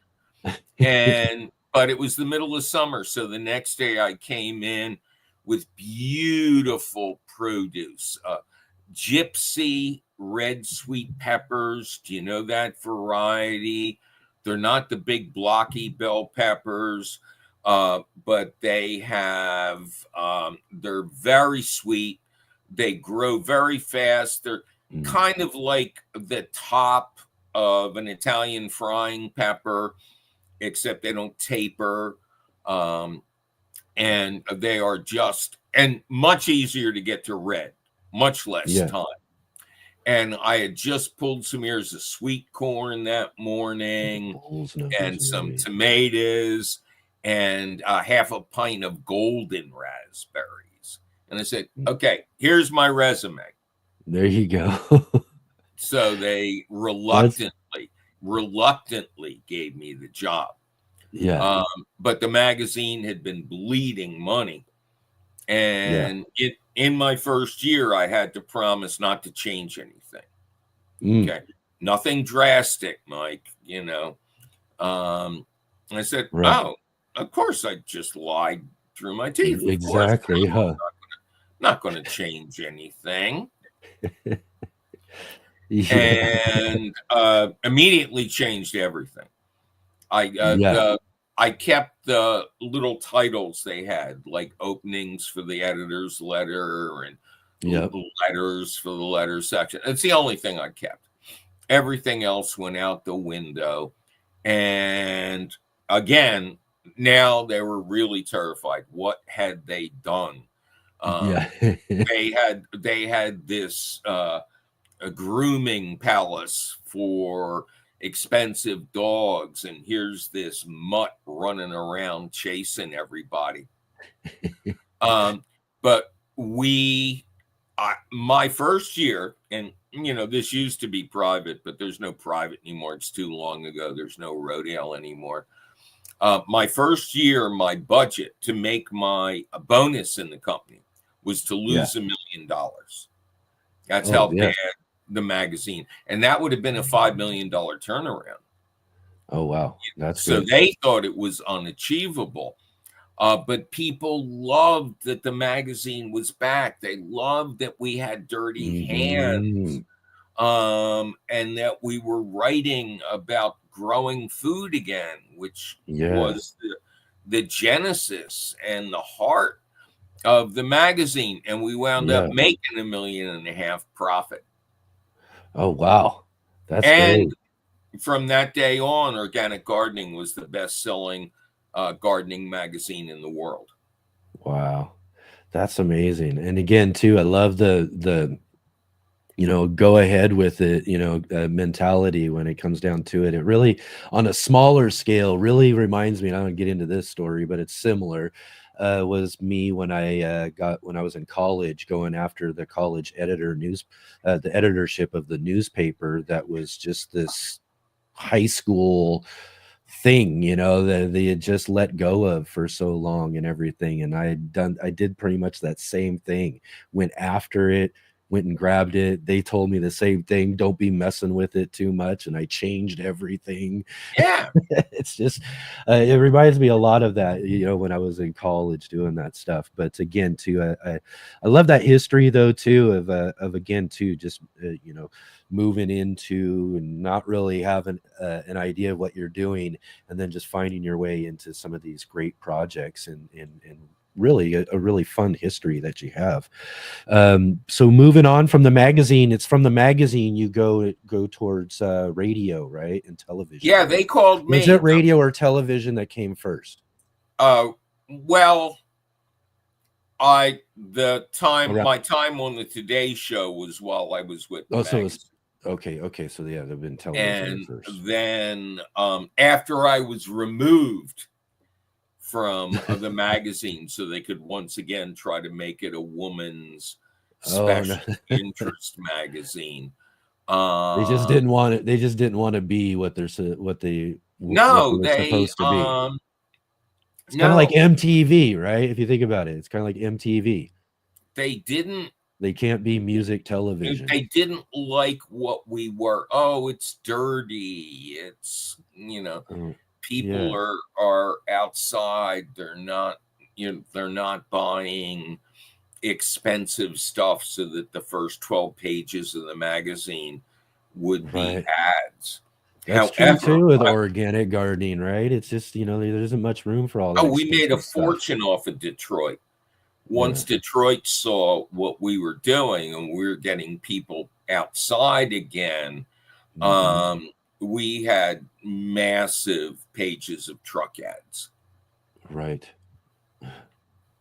Because we were real. I mean, the other magazine was like, well, I love gardening, but I'm tired. So can we just circle the topic for about 20 minutes and then go home? Right. Hey, yeah. Well, anyways, so again, they move on, you move on, and you're on the Today Show. And I'm sure there was a lot of fun experiences with that. Too, oh, God, they were great. My co-hosts, the anchors, they were fabulous. Yeah. So how did that kind of, again, too, I'm sure there was another situation where you're just kind of like jumping into something where you got to kind of learn as you go, right? Well, when WHYY called me, they wanted me to start a gardening show because they had a Saturday morning program. You remember Car Talk with Click and Clack? The biggest NPR show ever, the most popular show. Yeah. Well, surveys showed that when their show was over, It was on 10 to 11 nationally on NPR. People did not turn to another radio station. They certainly didn't stay tuned for whatever followed. They just turned off the radios and, went about their business. Right. So I was hired to keep the Car Talk audience. And obviously, in this case, because they were a bunch of guys from the city who laughed and kidded around. And, me coming in, it was funny because they knew that they remembered that I remember. Stop it, Mobius. Distracting me. And it's so easily done, kids. You just wave something in front of me. I come pre-hypnotized. But obviously they chose me because I was a funny guy, knew my gardening stuff, but was very informal.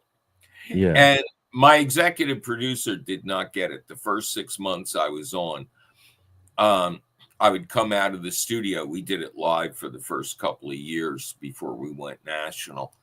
And I would come out of the studio and he'd go, Mike, you got to stop being funny. It's a gardening show, Mike. And I'm going, oh, my.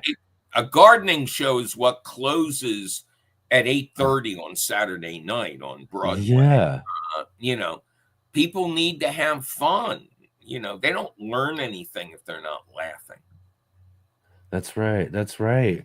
So I mentioned I'm from the Seattle area.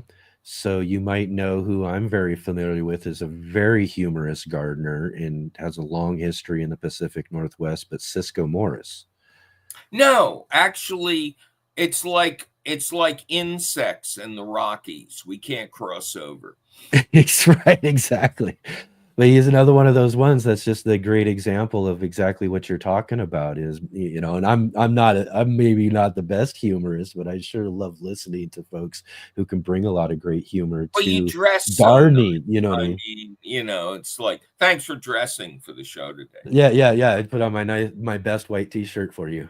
It's almost clean, It's great.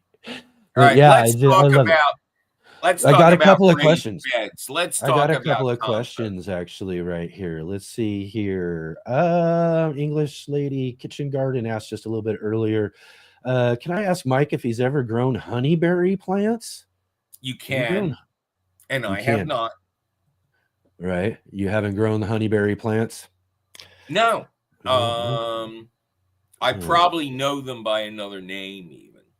Right. That's probably that's kind of what I was wondering too. Is it a common name I'm not familiar with of something else maybe for sure? Well, honeyberry ain't a scientific name, baby. No, for sure. Yeah. That's right. And you can never trust a common name sometimes too. See, question for Mike. What are your tips to control grasshoppers? I'm in the cold desert of Colorado at 8,000 feet with short frost Leslie, I'm going to pre-season. answer your question. Even though you got my foul friend wrong, you're just goosey. Well, actually, I probably shouldn't go too close to that.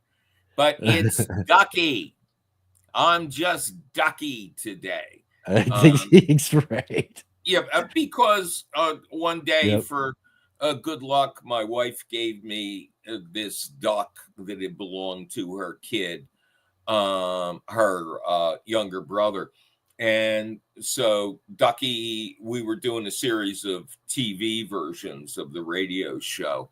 And Ducky became a bigger star than me, which is not difficult. It's a low bar to jump across. But it's Ducky. Anyway, grasshoppers can obviously be a serious pest. They eat everything. Yeah, that's a big help, Dusty. Yeah, thanks. HASCAP. That to me sounds like an insurance company. you know. It does, doesn't it? Yeah. And if there are once grasshoppers, a swarm achieves a certain number, they actually become locusts. It is the same insect, but probably the only one I know of that as an adult goes through another transformation. And locusts eat, much more aggressively than grasshoppers, which is, quite the trick. And, if you get a swarm, if you start to notice that you're attracting a lot of grasshoppers, you have to take it seriously. Right. Because again, if they get out of control, it will become a swarm of locusts. And your state downwind will become the new Dust Bowl. So there's only one organic control that would be used. I can't read that. I'm trying to explain this. Don't read it.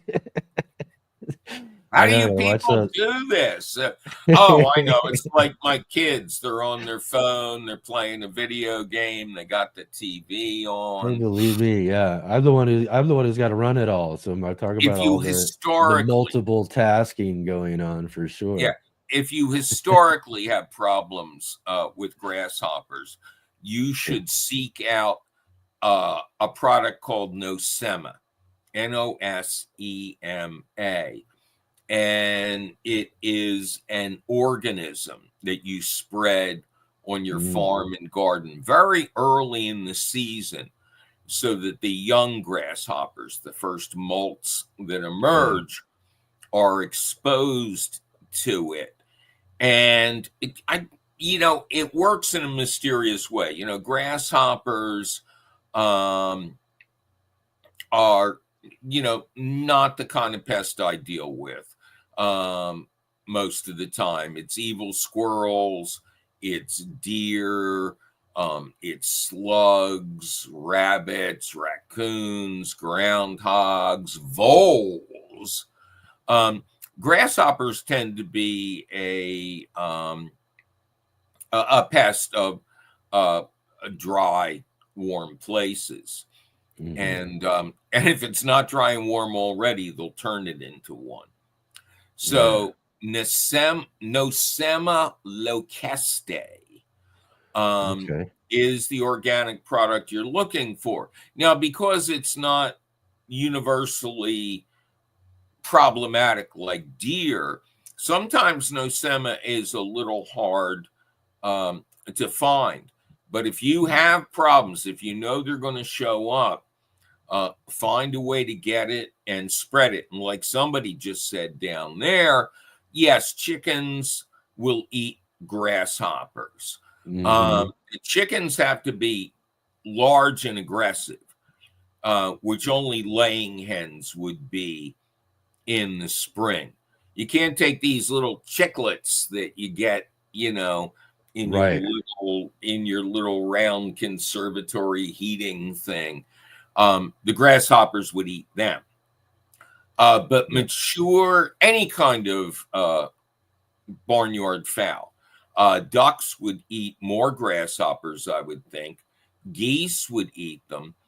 But then, you have the problem of the chickens, ducks, or geese eating your plants, pulling up your young starts, doing stuff like that. Although, as they do their work, they are fertilizing your garden.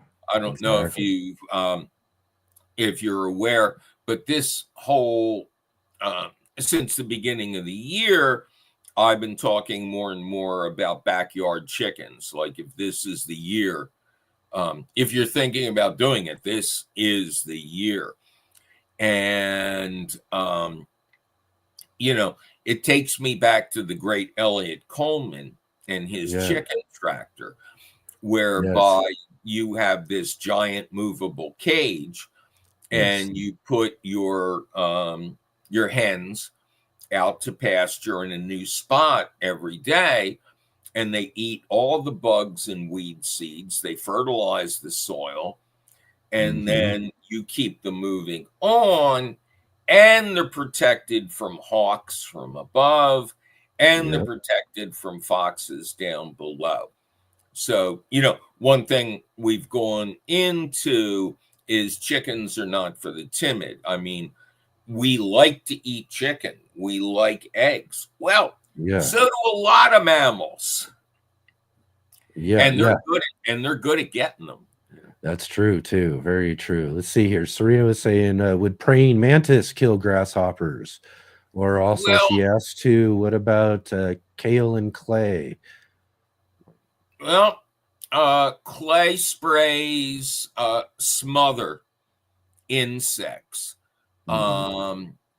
When I grew peach trees, I used, quote, Surround, Yeah. which was the biggest brand name of the clay sprays. You don't hear much about them Yeah. anymore.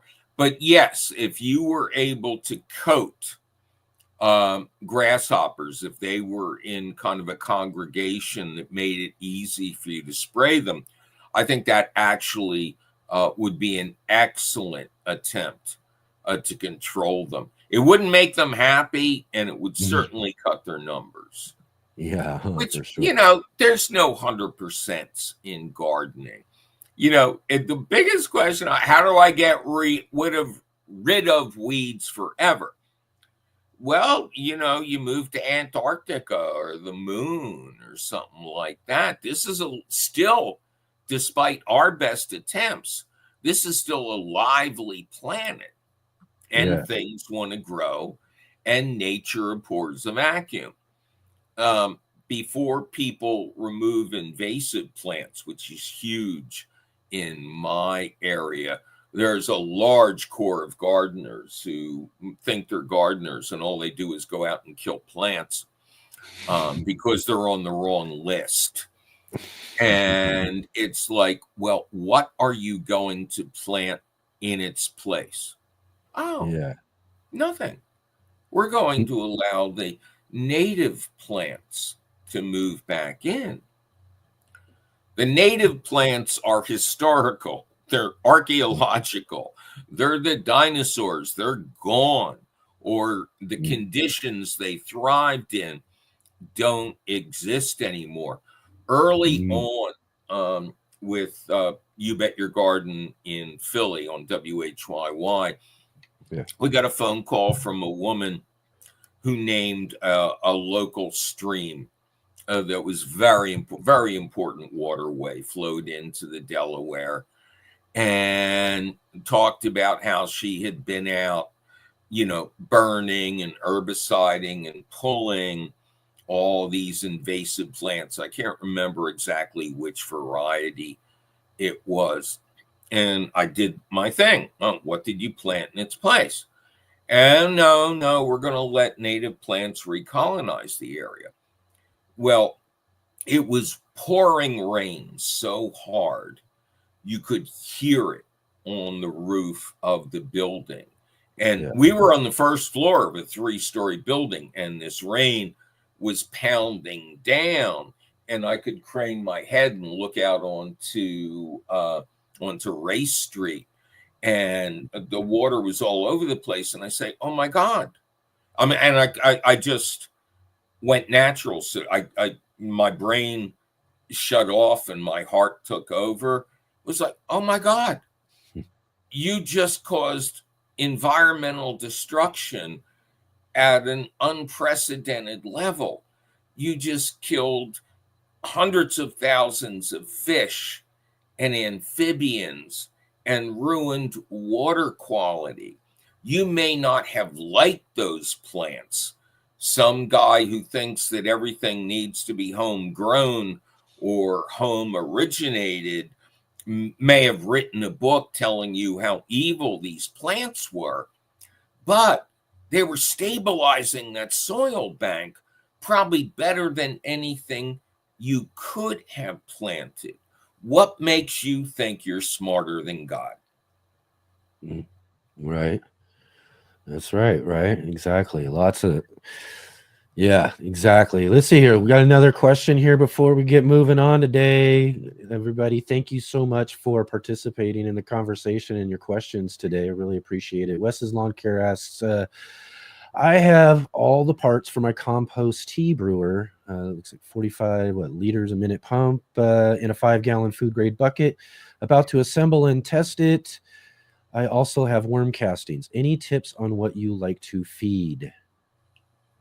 Okay, so I presume they have a lot of compost Right. that they're going to put in some porous package or just dump it in the thing Yeah. and strain off the liquid. And with worm bins, most worm bins, the professionally made ones, they have a spigot. So Right. you can collect the worm tea without going to a lot of trouble. But I remember, again, going back, the compost tea brewers used to be really hot. They were really popular. And people used to use them to make fermented compost tea. So the first thing I'm going to say is totally off topic, of course. Ask me a question and I'll talk about something else. But there were studies done in Israel in the late 80s, early 90s. That probably started out accidentally. Somebody had a bucket full of compost tea, put it under a tree and forgot about it. And when they came back later, scum had formed on the top and they took that off and there was sediment on the bottom. But the stuff in the middle seemed usable. So they used it around plants and it turned out to be deadly to plant diseases. Possibly the best natural fungicide that's ever existed. So Big Wes, if you want to play around, if you have a disease problem anywhere, in your garden, not personally, you could look up how to ferment compost tea. It's very easy. It's Yeah, it just it's seems like almost, you take a bucket of it and set it aside somewhere and forget about it for a while, pretty much, remember it. right? Yeah. But I think Yeah. the idea with compost tea and worm tea is generally you make a very dark solution. You get something that is often referred to like the color of dark coffee. Yep. And ideally, especially if you want to use it on a lot of different plants, you dilute that down with clean water, not tap water. Don't use tap water, kids. Yeah. It's bad for you. It's bad for your plants. Until it's this color of weak tea. And then you just substitute that for a watering. And I see Big West has a lawn care company. If you want to apply this to a lawn as a general fertilizer, a disease preventer, I would thin it out and really take your time and saturate the grass. That was going to be my question. Was not worrying about the strength so much because whatever's in it is going to survive. Yeah. And the dilution is going to aerate the material, which is hugely important. Compost tea, worm tea, ideally needs to be used within 24 hours. Right. Because, you've done this to capture the living organisms that are natural antibiotics. And kind of grow them a little bit too. Yeah. So they don't survive past a day or so. It's like saving a piece of chicken till the last day on the package. That wasn't the best way to use Right. it. So brew it and use it, you'd get the maximum benefit.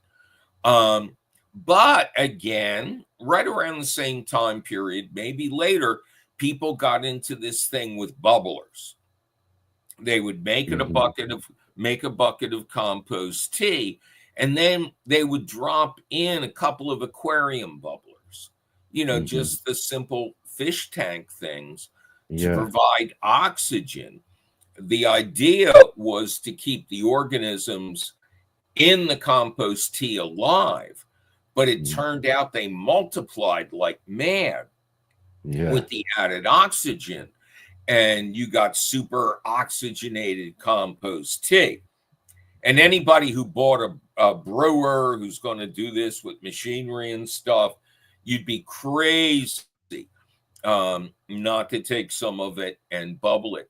There used to be large machines and designed for home use, like sized a half a rain barrel, let's say. And they had the built-in aeration. And that was the only thing you would feed your plants in your yard and your trees and your starts and anything like that, because you kept that oxygen going. And not only would beneficial organisms not die, they would multiply. Yeah. Yeah, it's great. It's what I use. I grow my own worms and grow your own worms. I grow them, man. They grow from seed. I grow them from little eggs, I guess, But yeah, we grow our own worms and get vermicompost, and I make some good worm teas. It's what I really like to utilize for my garden as well, too. I'm a huge. I'm not a fan of compost. I'm like a proselytizer of compost. That's good.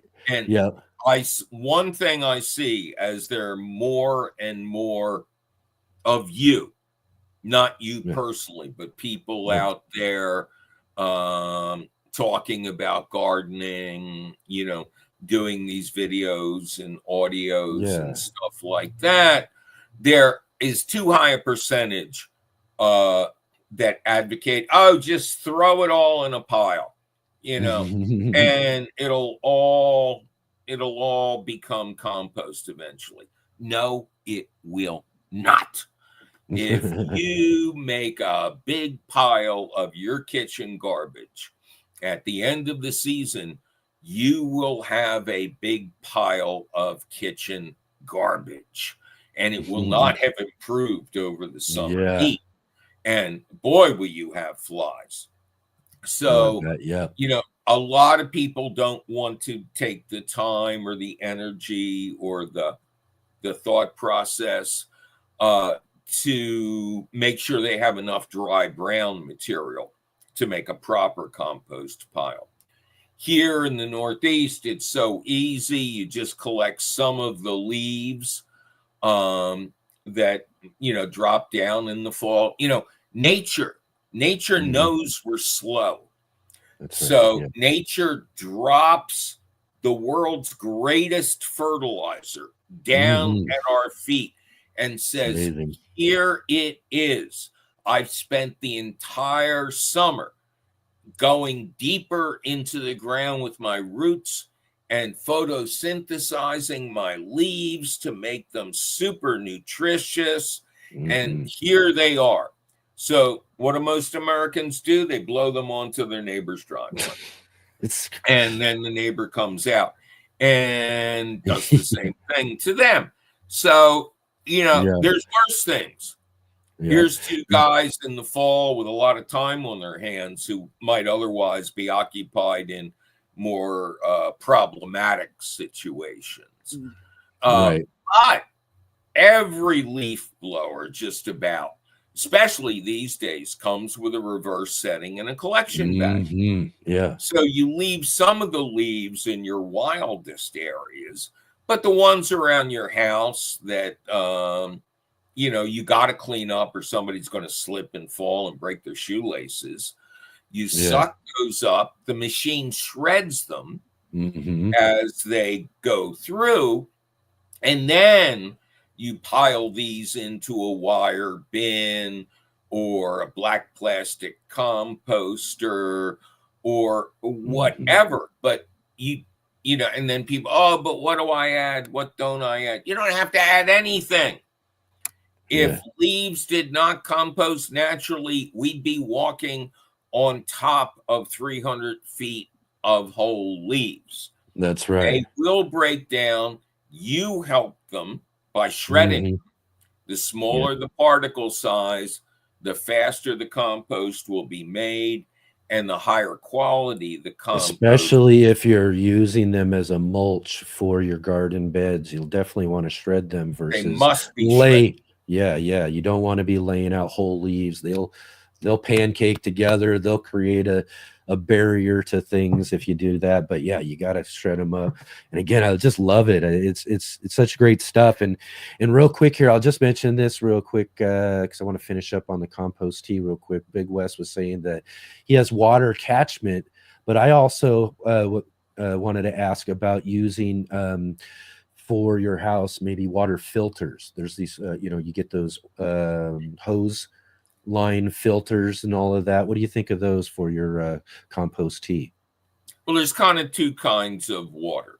If you're on city water, you want to filter it 16 times because there's lots of nasty stuff in tap water.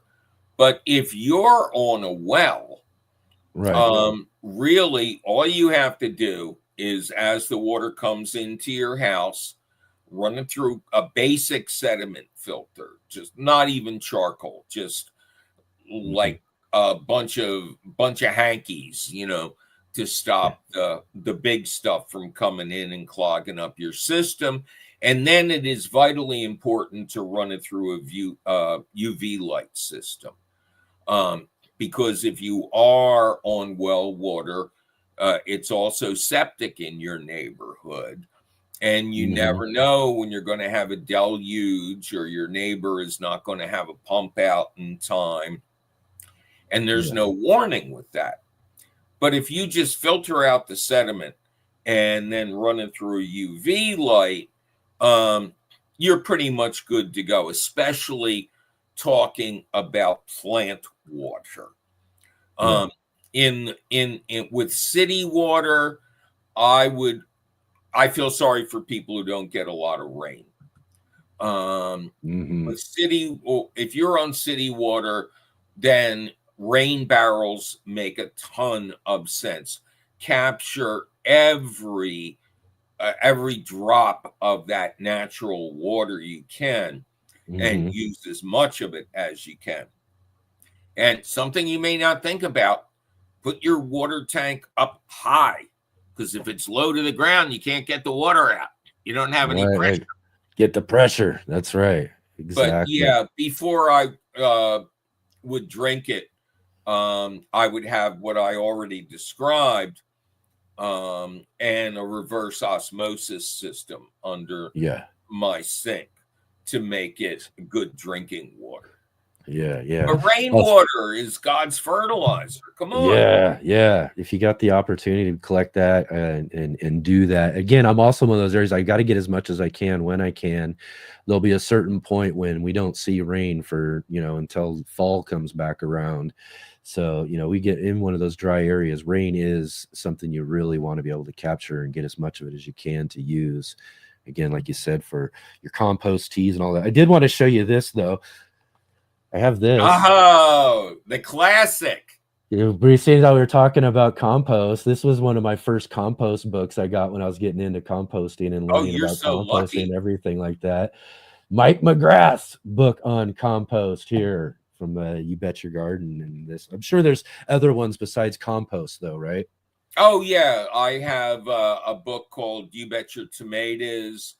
I have a coffee table book, Kitchen Garden A to Z.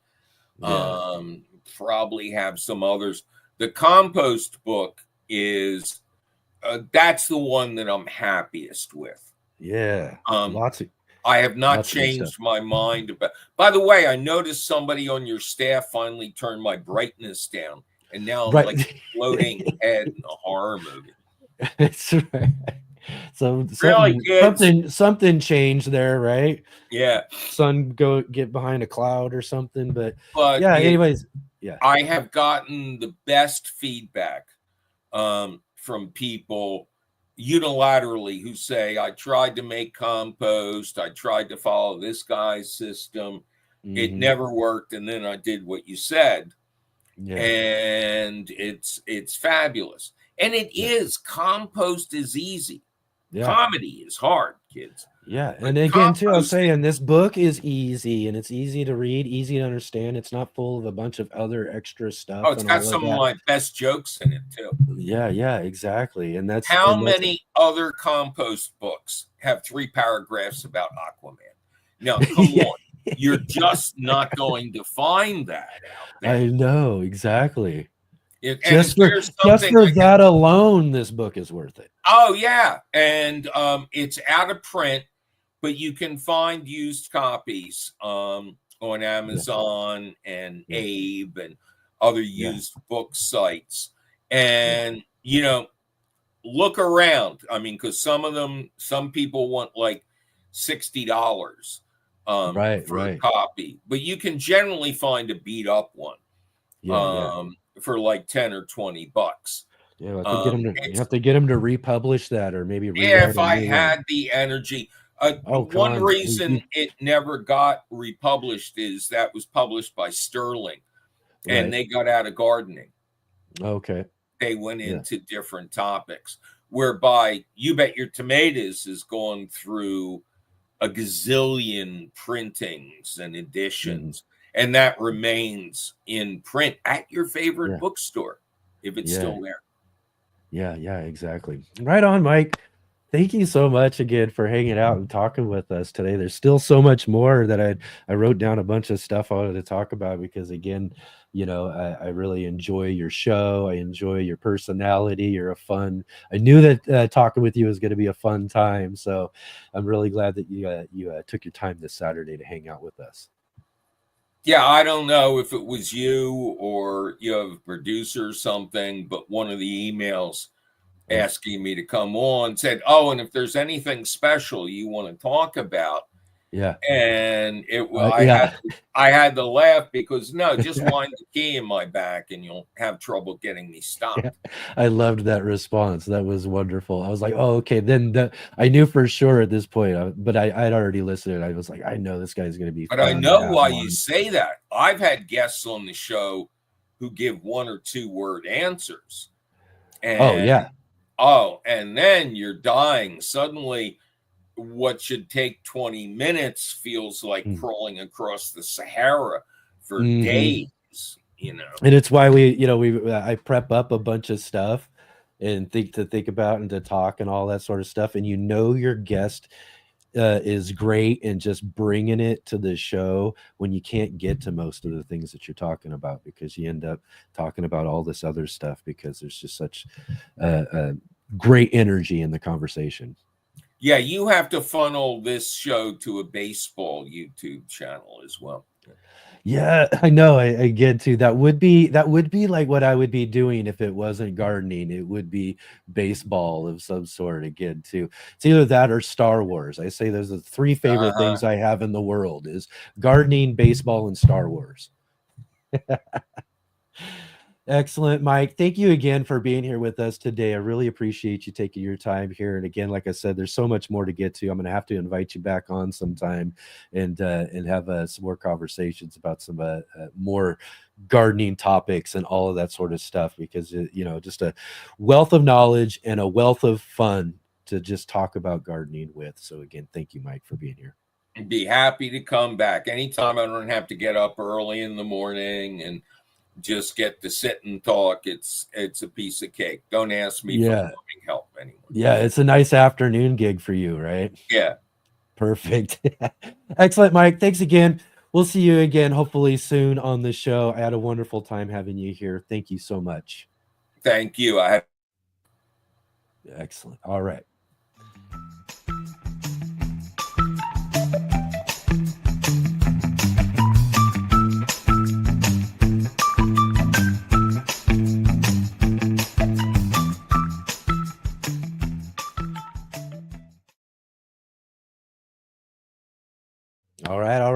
there we have it. Another great show in the books today here on the Let's Get Growing show. We had some really, really great guests today, talking with Edge of Nowhere Farm earlier. What a great conversation. It was awesome to finally get to meet them. Like I said, I've met them before, but we never really had a chance to have a good, great one-on-one conversation with all of you guys as well, too. So it was great to have Edge of Nowhere Farm on with us today. And of course, what a great, great, fun conversation with our featured guest, Mike McGrath from You Bet Your Garden today. Again, like I said, I love you know you had a great conversation when you can't get to most of the things that you wanted to talk about. So it'll be great to have him back on the show again soon. So we'll look forward to doing that as well. Right on. Also, I wanted to mention to everybody what we've got coming up on the show here.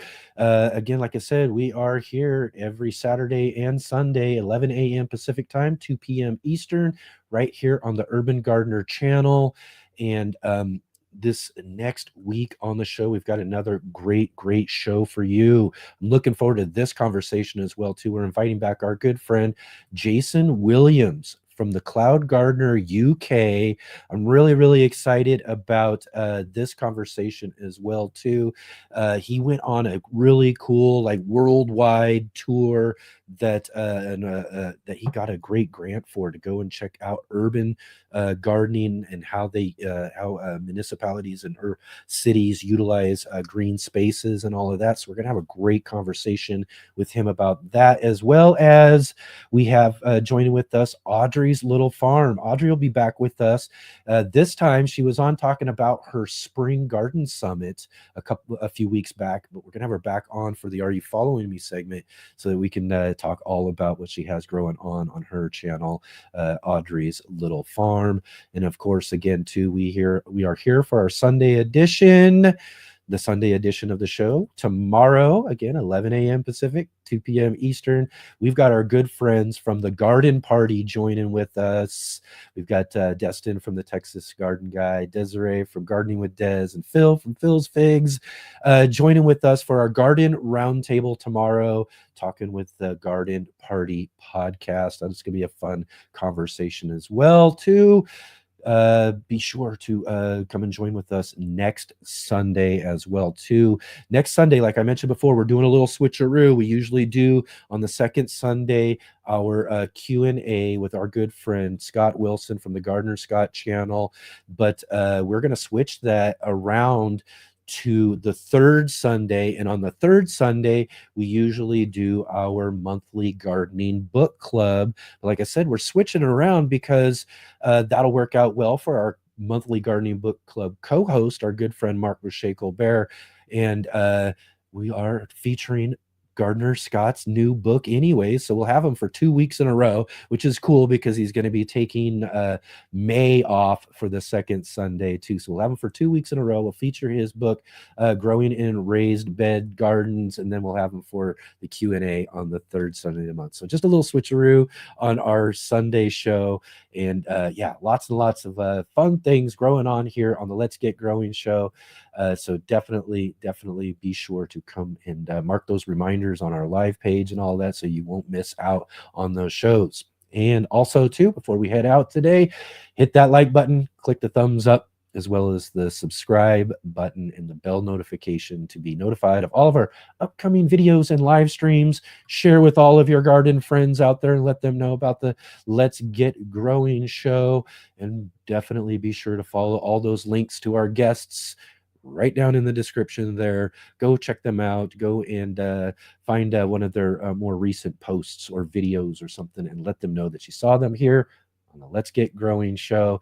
Again, it was really great to hang out with all of you here for our Saturday show, and I'll look forward to seeing you all back again for our Sunday show coming up tomorrow. Like I said, 11 a.m. Pacific time, 2 p.m. Eastern, and I'll see all of you then.